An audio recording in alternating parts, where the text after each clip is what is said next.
सन 2008 में स्पेसएक्स का falcon 1 rocket लगातार तीसरी बार फेल हो चुका था और क्रिसमस से ठीक 2 दिन पहले ही टेस्ला मोटर्स भी ऑलमोस्ट बैंकरप्ट हो चुकी थी।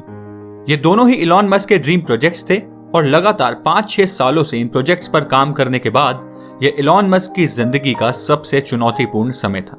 और इस समय इन डूबती हुई कंपनीज को बचाने के लिए इलॉन मस्क के पास सिर्फ $40 मिलियन ही बचे थे, क्योंकि पहले ही इन कंपनीज को खड़ा करने में वो ऑलरेडी बहुत पैसे लगा चुके थे।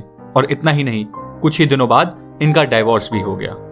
फिर 23 फरवरी 2010 के दिन एक कोर्ट फाइलिंग के दौरान इलॉन मस्क ने एडमिट किया कि वो फाइनेंशियली बर्बाद हो चुके हैं और पिछले 4 महीनों से वो लोन लेकर जी रहे हैं। पर शायद बुरे से बुरे वक्त का सामना करना ये बचपन से ही सीख चुके थे, क्योंकि इनका बचपन तो और भी ज्यादा दर्द और चुनौतियों भरा था। इनका संघर्ष से लेकर सफलता तक का जीवन कैसा रहा, वो आज हम इस वीडियो में जानेंगे। तो आइए इलॉन मस्क के सफर को थोड़ा करीब से जानें। इलॉन रिवी मस्क का जन्म 28 जून 1971 के दिन साउथ अफ्रीका के प्रिटोरिया सिटी में हुआ। इनके पिता एरोल मस्क तब एक इंजीनियर और प्रॉपर्टी डेवलपर थे और इनकी मां मे मस्क एक मॉडल और न्यूट्रिशनिस्ट थी। इनका ज्यादातर बचपन सिर्फ अपने पिता के साथ रहकर ही गुजरा, जिस बात का ये आज भी बहुत रिग्रेट करते हैं, क्योंकि जब ये 9 साल के थे तब 1980 में इनके पेरेंट्स का डाइवोर्स हो गया और डाइवोर्स के कुछ टाइम बाद इलॉन मस्क ने अपने पिता के साथ रहना चूज किया।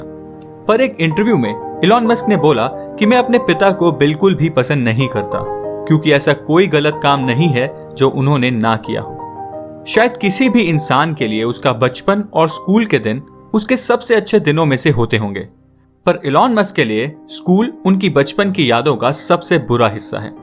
वो बताते हैं कि शुरुआत से ही इन्हें किताबों से बहुत लगाव था और इनके कुछ ही अच्छे दोस्त हुआ करते थे, पर स्कूल में कुछ बच्चों का एक गैंग था और वो लोग इन्हें बिना बात ही बहुत टॉर्चर किया करते थे। और कई बार जब इलॉन मस्क बचने के लिए कहीं छुप जाते थे तो वो लोग इनके बेस्ट फ्रेंड के सहारे इन्हें ढूंढकर बहुत ज्यादा पीटा करते थे। और एक बार उन लोगों ने इन्हें पीटने के बाद सीढ़ियों से नीचे फेंक दिया, जिसके बाद इलॉन मस्क को हॉस्पिटलाइज होना पड़ा था। पर इलॉन मस्क बताते हैं कि तब टेक्नोलॉजी और कंप्यूटर्स के साथ वक्त बिताकर वो अपने घर और स्कूल के दर्द को भुला पाते थे और इसी वजह से वो अपना ज्यादा से ज्यादा वक्त अकेले कंप्यूटर पे बिताना ही पसंद करने लगे। ये बात है सन 1981 की, जब इलॉन मस्क 10 साल के थे। उस दौरान इन्होंने एक मैनुअल के सहारे कंप्यूटर प्रोग्रामिंग सीखनी शुरू कर दी और ठीक 2 साल बाद सिर्फ 12 साल की उम्र में ही इन्होंने ब्लास्टर नाम की एक वीडियो गेम बनाई, जिसका कोड इन्होंने $500 में स्पेक्ट्रा वीडियो नाम की एक कंपनी को बेचा। एंड इसके कुछ ही टाइम बाद ये अपने भाई के साथ मिलकर अपने स्कूल के पास एक वीडियो गेम पार्लर खोलने की प्लानिंग में लग गए, पर इनके पिता की नामंजूरी की वजह से ये प्लान कभी सक्सेसफुल हो ही नहीं पाया। हाई स्कूल की पढ़ाई खत्म करने के बाद इनके पिता इन्हें इंसिस्ट करने लगे कि ये ग्रेजुएशन भी साउथ अफ्रीका में रहकर ही करें, पर इलॉन मस्क का सपना तो अमेरिका जाने का था और साथ ही साथ तब ये साउथ अफ्रीका में होने वाली मैंडेटरी मिलिट्री सर्विस भी नहीं करना चाहते थे। और क्योंकि इनकी माँ एक कैनेडियन थी एंड कनाडा के रास्ते अमेरिका की एंट्री आसान हो जाती है, इसलिए इन्होंने 17 साल की उम्र में कनाडा के पासपोर्ट के लिए अप्लाई कर दिया और जून 1989 में ये फाइनली कनाडा पहुंच गए। पर शुरुआती 1 साल इनके लिए इतना आसान नहीं था। यूनिवर्सिटी में एडमिशन मिलने से पहले ये पूरे 1 साल अपने कजन के घर पर रहे और साथ ही साथ इन्होंने एक फार्म और लंबर मिल में नौकरी भी करी। फिर 1990 में इन्होंने ओंटारियो की क्वींस यूनिवर्सिटी में एडमिशन ले लिया और 2 साल बाद ये अमेरिका की यूनिवर्सिटी ऑफ पेंसिल्वेनिया ट्रांसफर हो गए। पर यूएस में अपना खर्चा निकालने के लिए इन्होंने आम लोगों की तरह पार्ट टाइम जॉब करने के बजाय कुछ अलग किया। एक्चुअली इन्होंने तब अपने दोस्त के साथ मिलकर एक 10 बेडरूम का फ्रेटर्निटी हाउस लिया था, जिसमें रात को ये एडहॉक नाइट क्लब चलाया करते थे। पर ध्यान रखने की बात यह है कि इस नाइट क्लब का इनकी पढ़ाई पर कोई असर नहीं पड़ा, क्योंकि ये सिर्फ इनके लिए पैसे कमाने का एक जरिया था। और फाइनली 1997 में इन्होंने bachelor of science in economics and bachelor of arts in physics की डुअल डिग्री हासिल की।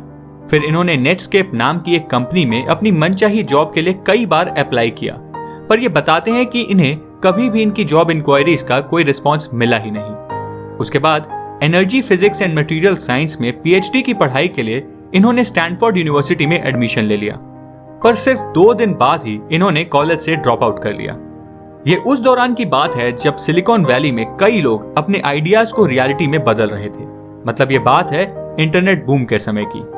और इंटरनेट की ह्यूज पोटेंशियल को देखते हुए इलॉन मस्क ने भी अपने भाई किम्बल के साथ मिलकर 1995 में Zip2 नाम की एक सॉफ्टवेयर कंपनी खोली, जो कि बेसिकली एक ऑनलाइन सिटी गाइड थी जो न्यूज़पेपर पब्लिशिंग इंडस्ट्री के लिए बनाई गई थी। और इस कंपनी को सक्सेसफुल बनाने के लिए इलॉन मस्क ने हर वो सैक्रिफाइस किया जो शायद किया जा सकता था।